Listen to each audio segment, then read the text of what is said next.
तो यहाँ पर सबसे पहले हमारा चूज द करेक्ट ऑप्शन, तो चूज द करेक्ट ऑप्शन में जो हमारा फर्स्ट वाला है, कॉपी करने की सामान्य शॉर्टकट होती है। शॉर्टकट फॉर कॉपी इज, तो इसका क्या होगा, CTRL+C, यानी कि सा वाला, यानी सी वाला। तो ऑप्शन नंबर सी इसका करेक्ट आंसर है। फिर आगे बढ़ते हैं, तो हमारा नेक्स्ट क्वेश्चन है माइक्रोसॉफ्ट वर्ड का मुख्य कार्य क्या है, what is the main work of MS word. तो इसका आंसर होगा ऑप्शन नंबर बी, यानी डॉक्यूमेंटेशन, दस्तावेज संचालन। फिर थर्ड, स्मार्ट क्लास के कारोबार से संबंधित कंपनी है, तो इसका आंसर होगा एजुकॉम। फिर फोर्थ, हॉट पोटैटो को कब से निःशुल्क कर दिया गया था, तो इसका करेक्ट आंसर होगा अक्टूबर 2009। In which year hot potato is available for free, October 2009। फिर है डिज्नी ऑनलाइन की स्थापना की गई, कब की गई थी, अगस्त 1995 में। When was Disney online establish, तो यहाँ पे इसका आंसर होगा अगस्त 1995। अब इसके बाद है हम लोगों को फिल इन द ब्लैंक्स, यानी रिक्त स्थानों की पूर्ति कीजिए। तो इसमें हमारा फर्स्ट क्वेश्चन था ई पोर्टफोलियो योग्यता एवं देश को प्रस्तुत करता, तो यहाँ पर आएगा कौशल। E portfolio expresses qualification and skill. The learning company का मुख्यालय कैलिफोर्निया, अमेरिका में। Headquarters of company the learning are located at California, US। फिर MS ऑफिस एक डैश सॉफ्टवेयर है, तो यहाँ पर डैश दिया था, तो वहाँ पर आपको लिखना है application software. MS office is a type of application software. तो यहाँ पर हमारा नेक्स्ट क्वेश्चन है question number 4, webinar web conferencing देश सेवाएं हैं, तो यहाँ पर आपको लिखना online. Webinar web conferencing is a type of online services. फिर फिफ्थ है फेसबुक सोशल मीडिया का हिस्सा है, Facebook is a part of social media. अब आते हैं हम हमारे थर्ड क्वेश्चन पे, आप अपने क्वेश्चन पेपर से इसको मिला सकते हैं। तो हमारा थर्ड क्वेश्चन है कंप्यूटर की कोई दो प्रमुख विशेषताओं की व्याख्या कीजिए। Define any to main characteristics of computer, तो इसका आंसर होगा गति और सटीकता, यानी स्पीड एंड एक्यूरेसी। तो हिंदी इंग्लिश दोनों मीडियम के लिए तो दोनों इसको लिख सकते हैं। कंप्यूटर सॉफ्टवेयर के दो प्रमुख प्रकारों को परिभाषित कीजिए। Define two main types of computer software, इसका होगा सिस्टम सॉफ्टवेयर और एप्लीकेशन सॉफ्टवेयर। अभी हमारा क्वेश्चन नंबर 5, ई पोर्टफोलियो के कोई दो कार्य लिखिए। Right any two works of E portfolio, तो इसमें आप आंसर लिख सकते हैं, ये नमूना छात्र कार्य प्रदर्शनों और कलाकृतियों का एक उद्देश्यपूर्ण संग्रह जो छात्र को सीखने की प्रगति, उपलब्धि और छात्र क्या कर सकते हैं इसका सबूत दिखाते हैं। इंग्लिश मीडियम लिख सकता है, it is a purposeful collection of sample student work, demonstration and artefact that showcase students learning progression, achievement and evidence of what students can do. इसके बाद हमारा क्वेश्चन नंबर 6 है परीक्षण निर्माण के लिए कोई दो वेबसाइट एवं सॉफ्टवेयर परिभाषित कीजिए। Define any two websites and software for test formation, तो इसमें मैंने यहाँ पर कुछ वेबसाइट्स के नाम लिखे और सॉफ्टवेयर के आप चाहें तो ये लिख सकते हैं, TC exam, virtual x, Moodle, TAO, कार्लडीन, पेपरशाला और एडबेस। फिर इसके बाद आपको क्वेश्चन नंबर 7 दिया था भौतिक विज्ञान आधारित वेबसाइट एवं सॉफ्टवेयर लिखिए कोई दो। तो right any two website and software on the basis of physics, तो यहाँ पर मैंने 3 लिखे हैं, इसमें से आप कोई भी दो लिख सकते हैं। sun.ch, sciencing.com, citation.org। अब इसके बाद है हमारा क्वेश्चन नंबर 8, मेंडेलीव आवर्त सारणी के समूह की कोई दो विशेषताएं लिखिए। Right any two characteristics of Mendeleev periodic table group, तो यहाँ पर मैंने हिंदी इंग्लिश मीडियम दोनों के लिए आंसर दिया है, तो हिंदी मीडियम वाले ऊपर वाला आंसर लिख सकते हैं। मेंडेलीव आवर्त सारणी में लंबवत स्तंभों और आवर्त सारणी में क्षैतिज पंक्ति को क्रमश समूह और अवधि के रूप में नामित किया गया था। आवर्त सारणी 7 क्षैतिज पंक्तियों या आवर्तों से बनी होती है और इसे 1 से 7 के बीच गिना जाता है। और इंग्लिश मीडियम लिख सकते हैं, in Mendeleev periodic table vertical column in the periodic table and horizontal row in the periodic table were named as groups and periods respectively. The periodic table is composed of 7 horizontal rows or periods and is numbered between 1 to 7. अब इसके बाद है question number 9, मुख्य शैक्षिक संसाधनों के प्रमुख उद्देश्य लिखिए। Right main aims of open educational resources, तो इसके और में हमें एक क्वेश्चन दिया है, national resource centre for free open source software के प्रमुख उद्देश्य लिखिए। Right main aims of national resource centre for free open source software, तो आपको इन दोनों में से कोई एक आंसर लिखना है, तो मैंने ऊपर वाले का आंसर आपके साथ शेयर किया है।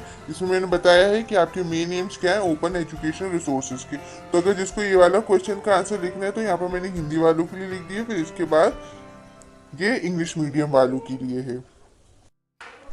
इसके बाद हमारा नेक्स्ट क्वेश्चन है क्वेश्चन नंबर 10। एजुसेट के प्रमुख कार्यों की व्याख्या कीजिए। Describe the main function of Edusat. और इसके हमें और में दिया है शिक्षण प्रक्रिया में कंप्यूटर सहायक अनुदेशन का उपयोग लिखिए। Right uses of computer assisted instruction in teaching process. तो ये वाला क्वेश्चन भी आपको और में आपको दोनों में से एक करना है। तो मैंने यहाँ पर आपको फर्स्ट वाले का आंसर बताया एजुसेट के प्रमुख कार्यों की व्याख्या यानी describe the main function of Edusat. तो जिसको ये वाले क्वेश्चन का आंसर लिखना है तो यहाँ पर मैंने आंसर दिया हुआ है। इंग्लिश मीडियम के लिए भी दिया है और हिंदी मीडियम के लिए दिया है, दोनों के लिए दिया है। तो आप लोग यहाँ पर चेक कर सकते हैं और लिख सकते हैं। फिर है हमारा क्वेश्चन नंबर 11। एमओओसी के प्रमुख उद्देश्यों की व्याख्या कीजिए। Describe the main aims of MOOC. अथवा में यानी और में हमें दिया सूचना एवं संप्रेषण तकनीकी आधारित अधिगम संसाधन निर्माण की व्याख्या कीजिए।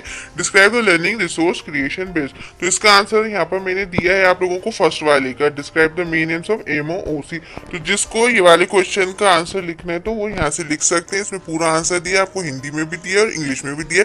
इसके अलावा अगर आपको वर्ड्स लिमिट कम पड़ती है तो आप लोग इसमें थोड़ा सा बढ़ा के भी लिख सकते हैं। अब नेक्स्ट क्वेश्चन है हमारा क्वेश्चन नंबर 12। सूचना एवं संप्रेषण तकनीकी आधारित आकलन मूल्यांकन उपकरणों की व्याख्या कीजिए। Describe assessment evaluation tool based on information and communication technology. और इसमें और में हमें दिया सूचना एवं संप्रेषण तकनीकी आधारित परीक्षा निर्माण टूल्स की व्याख्या कीजिए। Describe test formation tool based on information and communication technology. तो ये क्वेश्चन भी आपको और में आपको दोनों में से एक करना है। तो मैंने इसमें ऊपर वाले का आंसर आपको बताया है। तो हमारे इसका आंसर है बुक विजिट्स, क्लास की, क्लास मार्कर और क्लास टूल। ये सारे जो विजिट्स हैं और जो एप्स हैं ये आप कहेंगे मूल्यांकन उपकरण। तो अगर आप लोग ये वाले क्वेश्चन का आंसर लिख रहे हैं तो आप ये लिख सकते हैं और इसके आगे आप इसको थोड़ा सा डिस्क्राइब भी कर सकते हैं। फिर इसके बाद है हमारा इंग्लिश मीडियम के लिए। तो इंग्लिश मीडियम के लिए भी मैंने ये आंसर लिखा है तो आप लोग यहाँ पर देख सकते हैं। इसके बाद है हमारा क्वेश्चन नंबर 13। कार्यशाला प्रविधि के उद्देश्य लिखिए। Right AIIMS of workshop technique. और में दिया है करके सीखने में शिक्षक एवं विद्यालय की भूमिका लिखिए। Write role of teacher and school in learning by doing. तो इसमें मैंने इसका फर्स्ट का आंसर आपको बताया कार्यशाला प्रविधि के उद्देश्य यानी right AIIMS of workshop technique. जिसमें श्रमिकों को नौकरी से संबंधित ज्ञान प्रदान करना, श्रमिकों के बीच व्यवस्थित रूप से कौशल प्रदान करना ताकि वे जल्दी से सीख सके, साथ ही श्रमिकों, पर्यवेक्षकों और संगठन के प्रति श्रमिकों के दृष्टिकोण में परिवर्तन लाना।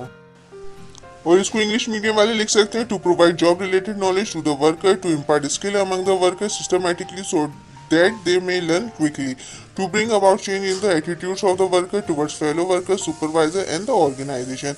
तो मैं जो भी आंसर देती हूँ आप लोग ये लिख सकते हैं, लेकिन आप इसमें अपना ऐड भी कर सकते हैं अगर आपको वर्ड्स लिमिट कम पड़ रही है। तो यहाँ पर मैं आप लोगों को सिर्फ आइडिया दे रही हूँ।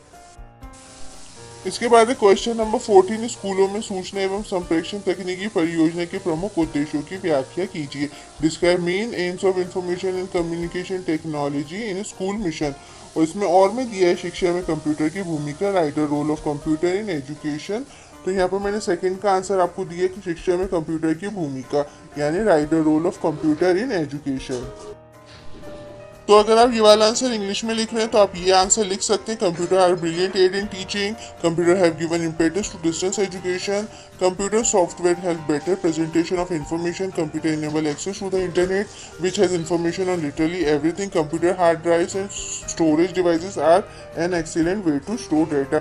और अगर आप इसको हिंदी में लिख रहे हैं तो यहाँ पर मैंने हिंदी में भी दिया तो आप लोग इसको हिंदी में भी लिख सकते हैं। फिर हमारा क्वेश्चन नंबर 15। सूचना एवं संप्रेषण तकनीक के आधारित सहयोगी अधिगम की विशेषताएं लिखिए। Right characteristics of collaborative learning based on information and communication technology. इसमें और में शैक्षिक क्रियाकलापों में ई कंटेंट के उपयोग लिखिए। Right uses of E content in educational activity.